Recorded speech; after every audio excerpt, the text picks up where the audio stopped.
হবিগঞ্জ ৫৫ বিজিবির অভিযানে অভিনব কায়দায় ট্রাক ভর্তি পাথরের নিচে লুকানো অবস্থায় প্রায় ৩১ লক্ষ টাকার ভারতীয় জিরা জব্দ। বর্ডারঘাট বাংলাদেশ বিজিবি দেশব্যাপী চোরাচালান ও মাদকদ্রব্য পাচার রোধে বিশেষ অভিযান অব্যাহত রেখেছেন।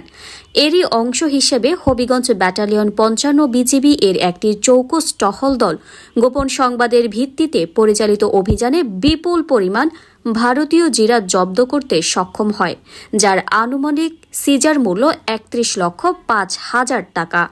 বিজিবি সূত্রে জানা যায়, গোপন সংবাদের ভিত্তিতে ৫৫ বিজিবির একটি বিশেষ টহল দল অদ্য ১৯ জানুয়ারি ২০২৬ তারিখ ভোর রাতে সীমান্ত হতে আনুমানিক ৫ কিলোমিটার বাংলাদেশের অভ্যন্তরে হবিগঞ্জ জেলার মাধবপুর উপজেলার মুক্তিযুদ্ধ চত্বর এলাকায় কৌশলগতভাবে অবস্থান গ্রহণ করে। পরবর্তীতে আনুমানিক রাত ৩টার দিকে পাথর বোঝাই একটি ট্রাক আসতে দেখে টহল দলটি সংকেত দিলে গাড়িটি থামায়। ট্রাকটি তল্লাশি করে দেখা যায় পাথরের নিচে অভিনব কায়দায় বস্তার ভেতরে লুকানো অবস্থায় বিপুল পরিমাণ ভারতীয় জিরা আনা হচ্ছিল। পরে অবৈধ ভারতীয় জিরাগুলো জব্দ করা হয়।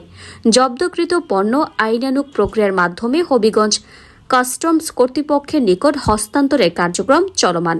পাশাপাশি চোরাচালান চক্রে জড়িতদের শনাক্ত ও গ্রেফতারের লক্ষ্যে বিজিবির গোয়েন্দা কার্যক্রম অব্যাহত রয়েছে।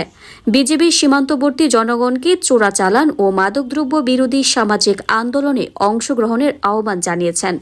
রাজনীতি, অর্থনীতি, সংস্কৃতি, আন্তর্জাতিক বিনোদন, খেলাধুলা, টকশো সহ দেশ বিদেশে সব খবর তুলে ধরতে একঝাঁক মেধাবী সাংবাদিকদের নিয়ে অনলাইন ও ডিজিটাল প্ল্যাটফর্মে আমাদের ফেসবুক পেজটি ফলো দিয়ে ও ইউটিউব চ্যানেলটি সাবস্ক্রাইব করে সাথে থাকুন।